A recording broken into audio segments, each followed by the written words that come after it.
নমস্কার বন্ধুরা, সোমা কিচেনে আপনাদের সবাইকে স্বাগত জানাই। আজকে আবারও একটা দুর্দান্ত স্বাদের রেসিপি নিয়ে আপনাদের সামনে চলে এলাম। রেসিপিটা অবশ্যই প্রথম থেকে শেষ পর্যন্ত দেখবেন, আশা করি আপনাদের খুবই ভালো লাগবে। আর ভালো লাগলে অবশ্যই লাইক, শেয়ার, কমেন্ট এবং সাবস্ক্রাইব করে আমার পাশে থাকবেন। আজকে আমি দেখুন এখানে মাছ নিয়েছি, এটা হচ্ছে সিলভার কাপ মাছ। আমি আপনাদের দেখাতে পারিনি, প্রথমেই আমি কিন্তু হলুদ আর লবণটা মাখিয়ে নিয়েছিলাম, সেই জন্য আপনারা হয়তো বুঝতে পারছেন না। এটা হচ্ছে সিলভার কাপ মাছ। আর কত বড় চাকা দেখুন, মাছটা কিন্তু অনেক বড় ছিল।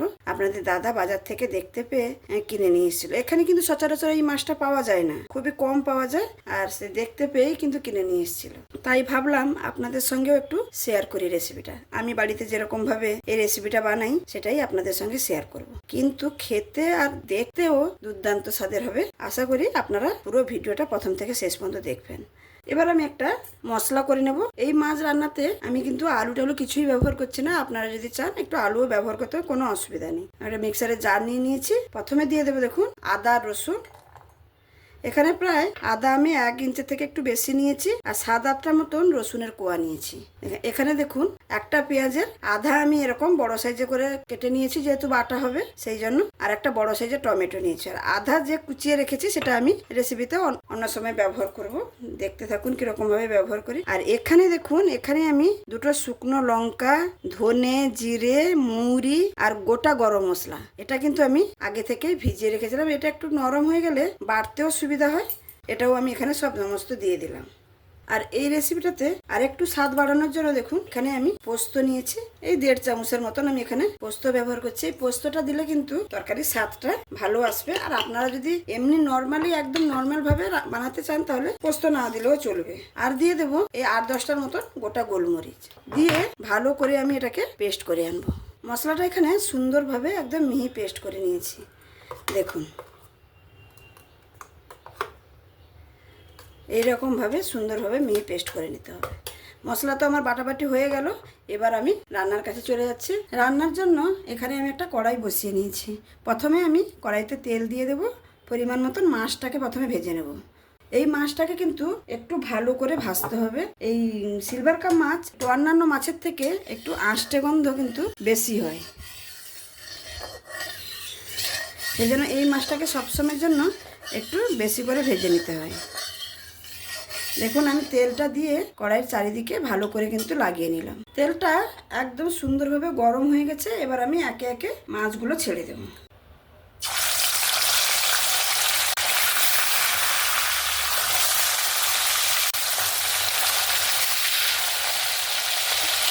আমি এখানে একসঙ্গে সব মাছগুলো দিয়ে দিলাম। মাছগুলো এক সাইড ভাজা হয়ে গেছে, এবার উল্টে নেব।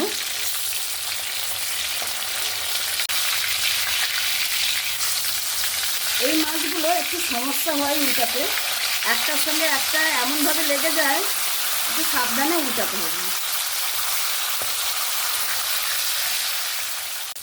মাছগুলো 2 সাইড ভালো করে উল্টে পাল্টে কিন্তু ভেজে নিয়েছি। এবার মাছগুলোকে আমি তুলে নেব।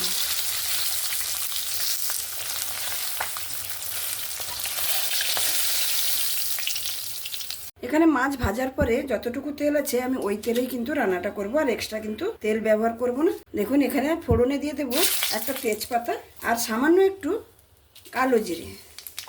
তারপরে ফোড়নটা সুন্দরভাবে ভাজা হয়ে গেছে। আর এই যে আধা পেঁয়াজটা রেখেছিলাম, পেঁয়াজ কুচি আর 3টা কাঁচা লঙ্কা।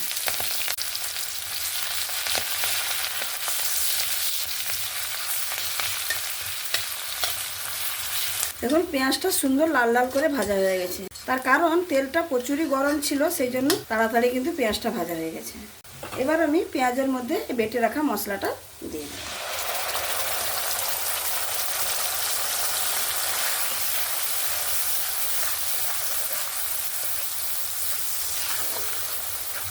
মশলার পেস্টটা দিয়ে ভালো করে কিন্তু মিক্স করে নিচ্ছি। এখানে মশলাটা দেওয়ার পরে আমি প্রায় 2-3 মিনিট মতন ভালো করে কষিয়ে নিয়েছি। দেখুন মশলা থেকে হালকা তেল ছাড়তে শুরু করেছে। এবার আমি বাদবাকি যে গুঁড়ো মশলাটা ব্যবহার করব সেটা এখানে দিয়ে দেব। প্রথমে দেব লবণ পরিমাণ মতন হলুদ, আর একটু ভালো কালারের জন্য কাশ্মীরি লঙ্কার গুঁড়ো। আমি এখানে ঝাল লঙ্কার গুঁড়ো ব্যবহার করব না, যেহেতু আমি মশলা বাটার সময় 2টো শুকনো লঙ্কা দিয়েছিলাম, তারপরে আমি এখানে কাঁচা লঙ্কা 3টা দিয়েছি। কাঁচা লঙ্কা এতটা ঝাল না, আমাদের এখানে কাঁচা লঙ্কা একদমই ঝাল থাকে না, সেই জন্য খালি আমি কাশ্মীরি লঙ্কাটাই ব্যবহার করলাম। দিয়ে ভালো করে মিক্স করে নিলাম। মশলাগুলো তো ভালো করে মিক্স করে নিলাম। এবার যে মশলা ধোয়া জলটা ছিল সেটাও আমি এখানে দিয়ে দেব।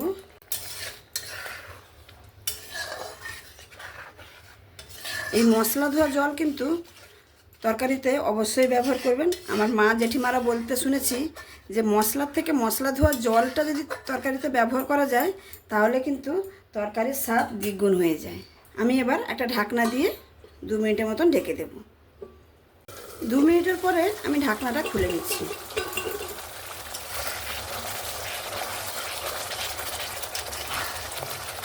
দেখুন মশলাটা সুন্দরভাবে কিন্তু কষানো হয়ে গেছে। এই 2 মিনিট ঢাকা দেওয়ার কারণে কী হয়েছে, মশলাটা একদম গ্যাসটাকে স্লো ফ্লেমে রেখেছিলাম, মশলাটা সুন্দরভাবে কষানো হয়ে গেছে।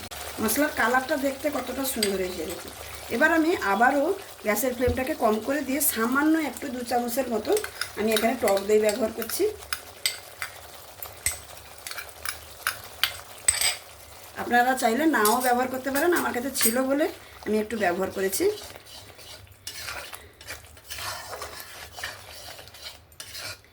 আর টক দই সবসময় দেওয়ার সময় কিন্তু গ্যাসের ফ্লেম অবশ্যই একদম স্লোতে করে দেবেন। ভালো করে মিক্স করে নেওয়ার পরে তারপরে কিন্তু গ্যাসের ফ্লেমটাকে বাড়াবেন। রেসিপিতে তো আমি সমস্ত কিছু ব্যবহার করলাম। এবার আমি পরিমাণ মতন একটু চিনি দিচ্ছি, যেহেতু টক দই দিয়েছি আর তরকারিটাতে সুন্দর একটা ব্যালেন্স আসার জন্য একটু মিষ্টি ব্যবহার করতে হয়, কিন্তু প্রবলেম যদি থাকে তাহলে অবশ্যই চিনিটা ব্যবহার করবেন না, এতে কোনো স্বাদের কোনো পরিবর্তন হবে না। চিনিটা দিয়েও ভালো করে একটু মিক্স করে নিয়েছি। এখানে দইটা দেওয়ার পরে আমি গ্যাসের ফ্লেমটাকে হালকা একটু বাড়িয়ে দিয়েছি এবং মশলাটা একদম সুন্দরভাবে কিন্তু কষানো হয়ে গেছে। এবার আমি ভেজে রাখা মাছগুলো এখানে দিয়ে দেব।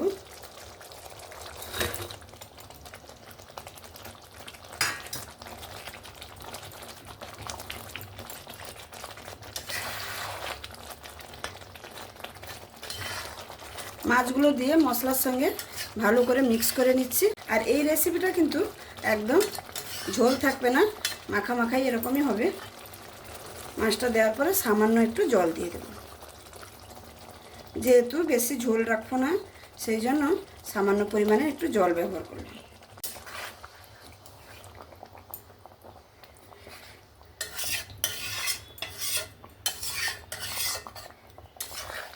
জল দিয়ে দিয়েছি। এবার আমি একটু লবণটা চেক করে নেব। এখানে লবণ কিন্তু একদম পারফেক্ট আছে। এবার আমি 5 মিনিটের জন্য গ্যাসের ফ্লেমটাকে লোতে রেখে ঢাকা দিয়ে দিচ্ছি। 5 মিনিট হয়ে গেছে। এবার আমি ঢাকনাটা খুলে নিচ্ছি। দেখুন কি সুন্দর একটা কালার এসছে দেখুন। এই দুপুরে যদি এরকম একটা রেসিপি থাকে সত্যি আর অন্য কোনো রেসিপি কোনো প্রয়োজনই হবে না। রান্নাটা একদমই কমপ্লিট। এই নামানোর আগে আপনাদের কাছে যদি ধনেপাতা থাকে তাহলে অবশ্যই ধনেপাতা ব্যবহার করবেন। আমার কাছে আজকে ধনেপাতা নেই, তাই একটু সামান্য একটু কসুরি মেথি আমি দিয়ে দিচ্ছি। এই কসুরি মেথিটা দিয়ে রান্না করে একবার দেখবেন, এতেও কিন্তু মন্দ হয় না। ব্যাস রান্না আমার একদমই। এবার আমি আপনাদের পরিবেশন করে দেখাচ্ছি।